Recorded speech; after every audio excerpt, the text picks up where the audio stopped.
Hello everyone, and this is my more advanced Smash 64 speedrunning guide. I've already made a guide for beginners and intermediate level runners. This guide is going to be less in-depth than those. You can see on the sides, like the other guides I made, it had this description of every single stage and what to do. This one is just more concept-related stuff.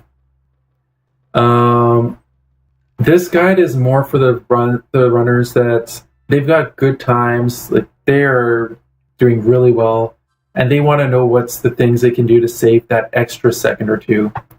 So there's not that much overly dramatic stuff I'm going to be talking about.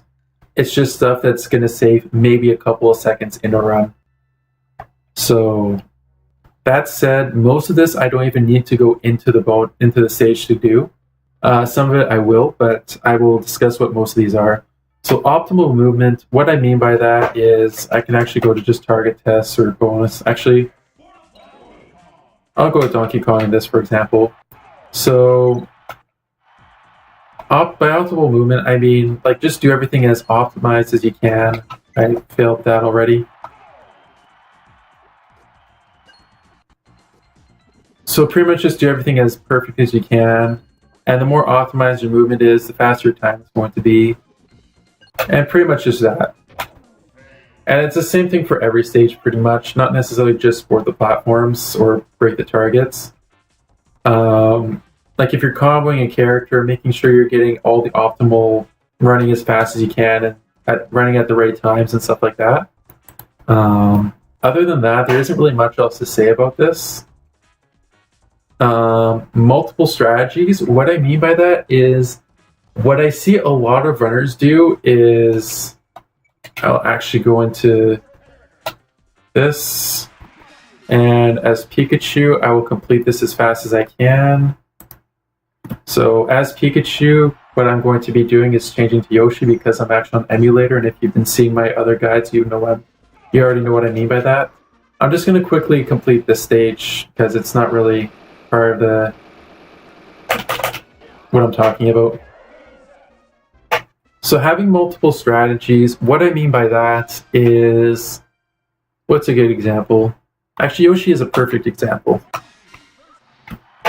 So one thing I see a lot of people do is down tilt is an instant kill on this stage. So what they'll do is they'll come up here, they'll turn around, they'll down tilt, they'll get ready, they'll do their down tilts. They'll get their KOs. There we go. And this is what their strategy is. And then they rage that the Yoshis aren't jumping into them and getting free KOs. Throw that away. But I see a lot of people do this. It's a great strategy if they all spawn, but this is one strategy and obviously it's not going to work at all times. So you have to be willing to adapt and be able to do other things. That's pretty much what I mean by that. So multiple strategies, like you can do down tilts. If I'm here and a Yoshi is on that platform there, I could throw an egg to try to kill it. Or I could stand here and just throw eggs there and down tilt anything that comes close. One important thing about this game is, especially for speedrunning, is being able to adapt to what's been given to you.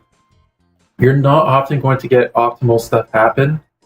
Things are going to happen that are not ideal, and you have to be ready to be able to handle those situations. For example, if I'm up here and I'm ready to down tilt, if a Yoshi spawns down here, I'll down tilt the Yoshis that are here, and then back here the one that's here. Then maybe jump back up here, getting ready to down tilt more, and then back air the one that's here, or maybe neutral air the one that's there, or something like that. Being able to adapt is so key to being able to run this game. So the next one is the biggest one about what I want to talk about, bonuses. So there's a lot of stages in this game, or pretty much every stage in this game, you get bonuses at the end of the run, at the end of each stage. Each bonus takes 1/6 of a second to spawn. So if you think about it, it's very little time. So going out of your way, losing time to save a bonus is not worth it. However, if you can save a bonus in a way that you don't lose time, go for it. So for example, damage, alright, I'm going to stick to Pikachu. No damage. Let's say you're a character like Link, for example. Where's Link? There's Link.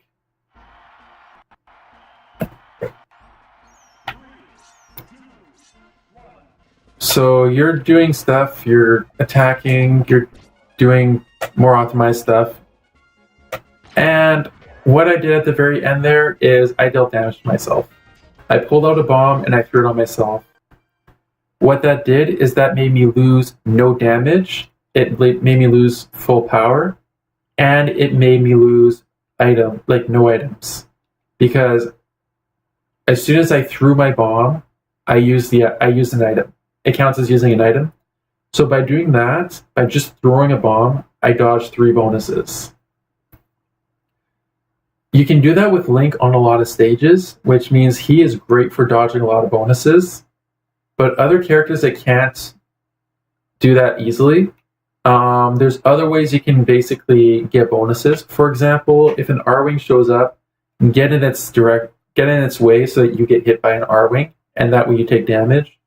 On Samus's stage, if you KO Samus off the top, fast fall into the lava, that way you take damage.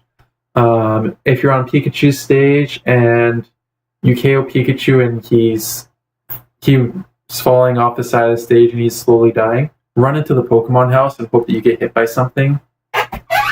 So pretty much there's ways you can deal damage to yourself that will save you time. No items is more if you're about to heal the last one and they're dying slowly, like if you're on a Polygon team and you did a weak hit or something, or they're dying off the top, just grab an item and use it, and that way you just dodge the no item bonus. So keeping in mind of the bonuses, it might not seem like a lot. It's 1/6 of a second each one, so 6 bonuses save a second. However, if you're able to dodge all the bonuses, like a lot of bonuses, that will save time over the run. Because there's 10 stages that bonuses will affect you. I'm excluding the bonus stages, Break the Target, Sport Platforms, and Race to the Finish. So there's 10 normal stages. If you can save 1 or 2 bonuses per stage, that's 3 seconds of time saved. So, for example, Link, if I threw a bomb in almost every stage, I'm probably saving around 4 seconds. Other characters that can't do this, and I just use the lava, or just use an R-Wing, or just jump into the bumper on Mario Bros. Stage, or stuff like that, the little damage I can take actually ends up saving enough time that I could go up at an extra second. So that's just something to keep in mind. Just avoid bonuses if you can, and try to get rid of them. And at the same time, try not to do stuff that will get you bonuses. For example, taunting, because just taunting at the end of the stage will give you a bonus. The next thing I want to talk about is bonuses after they're affected by losing a stock. I don't really have to go through a run to show this. And I forgot to include no miss in this. So there's a misconception on wanting to lose stocks that I've seen a lot of runners do. Actually, this is a good example here. Every stage you do not lose a stock, or every stage that you still have yet to lose a stock on, you get a no miss bonus. So the earlier you lose a stock, the earlier this disappears, and then it disappears for every other stage. So if you get KO'd if you lose a stock on Link's stage, like if you knock him off and then you fast fall so you die before he does, you lose 11 of these no miss bonuses, which is essentially just under 2 seconds. So that's a lot of time saved. That is unique in that you want to die at some point just to save all that time. The other bonuses include no damage, full power, and mystic. So let's say you did this on the Link stage. One thing I see a lot of people do is on Mario Bros. Or something like that, they'll lose a stock because they think that they're going to save time. That's not always the case. The 3 bonuses that are mostly affected by this are no damage, full power, and mystic. No damage means you never took damage on the stage and you never lost a stock. Full power means you have 0% at the end of the stage. And Mystic means that you just lost your stock and you have not yet appeared on the respawn platform. So if you do not lose your stock, if you have taken damage at any point, do not lose a stock, because you've got no damage, you've lost no damage, you've lost full power.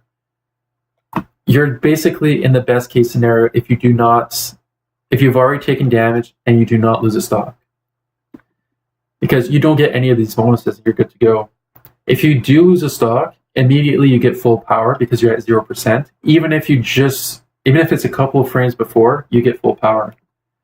If you recently lost a stock, like within a second or something like that, and you're not yet on the respawn platform, you also get Mystic. So you just gave yourself 2 free bonuses for no reason.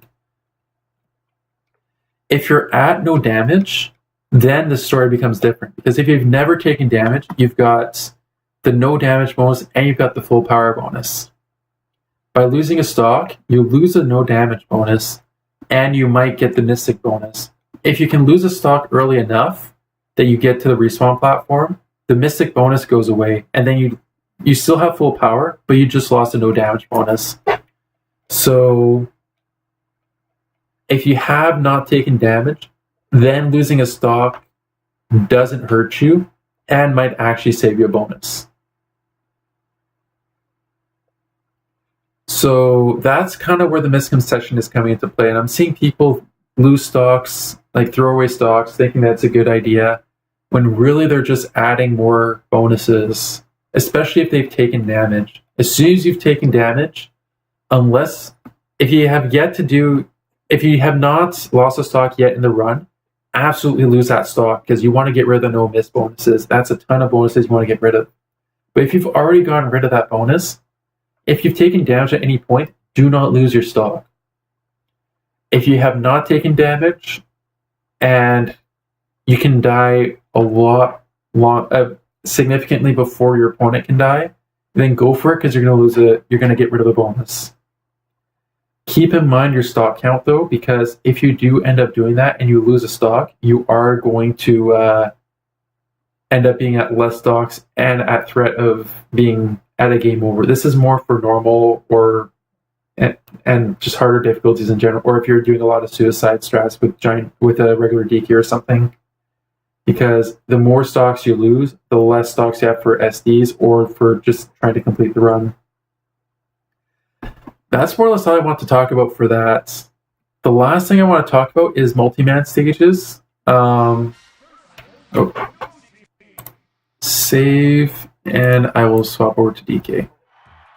So, something that happens is a lot of people don't seem to understand how Yoshis work or how the multi-man stages work. If I KO Yoshis and then they're going to start running around at some point, and now it's really hard to handle them.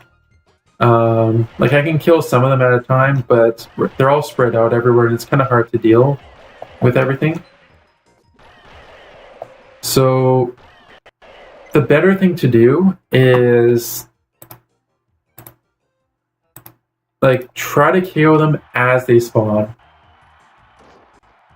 which is kind of what I was doing there. But if you KO them as they spawn, keep an eye on their shadows. I KO'd all 3, now they're all going to spawn. I get them before they start doing their jumping around and stuff like that.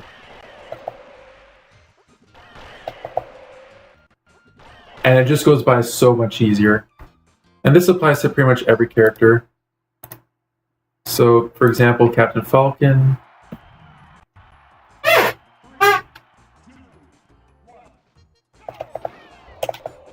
Just quickly KO them. Just pretty much as soon as they land, I just immediately KO them.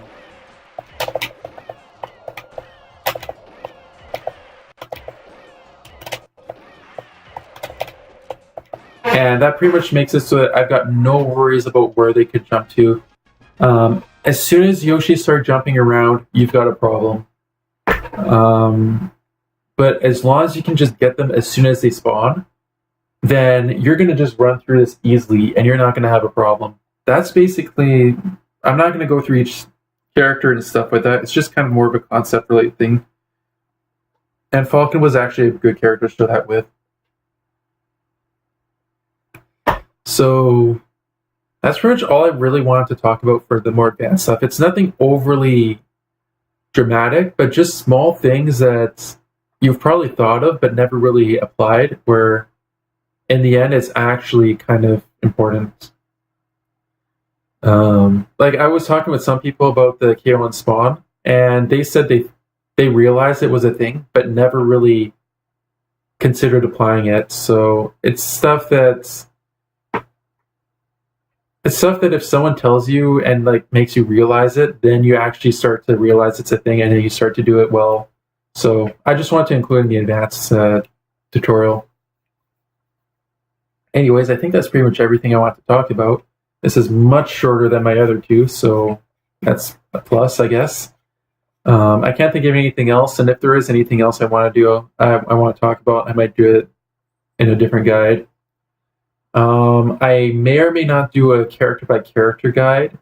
I went through most character strategies in the other guides, so you can always just skip over to those guides in the beginner and the advanced guide, the beginner and the intermediate guide. So if you want to find strategies, I went through most of them there. I didn't show the most optimized strategies, but I showed most of the strategies that are good for beginner and intermediate runners. If you're trying to find the most optimized strategies and you're trying to try to get the best PB or try to go for world record or try to go for the most optimized time, at that point, just look at the world record runs. The strategies there, I cannot guarantee, actually most of them are mine. Actually, at the time of this recording, I have all the world records. I cannot guarantee that I use the most optimized strat in every world record, but the strats I use are very good strats that you can use yourself, and you might, if you know what you're doing, you might be able to find better strats than I'm using and be able to use those strats to get world record and a much more optimized run. So if you're trying to improve beyond this guide, most of the stuff is not really stuff I can just teach you in a guide. It's just more watch runs of other runners and try to use the strats they use, and or even better, find better strats and then use those strats.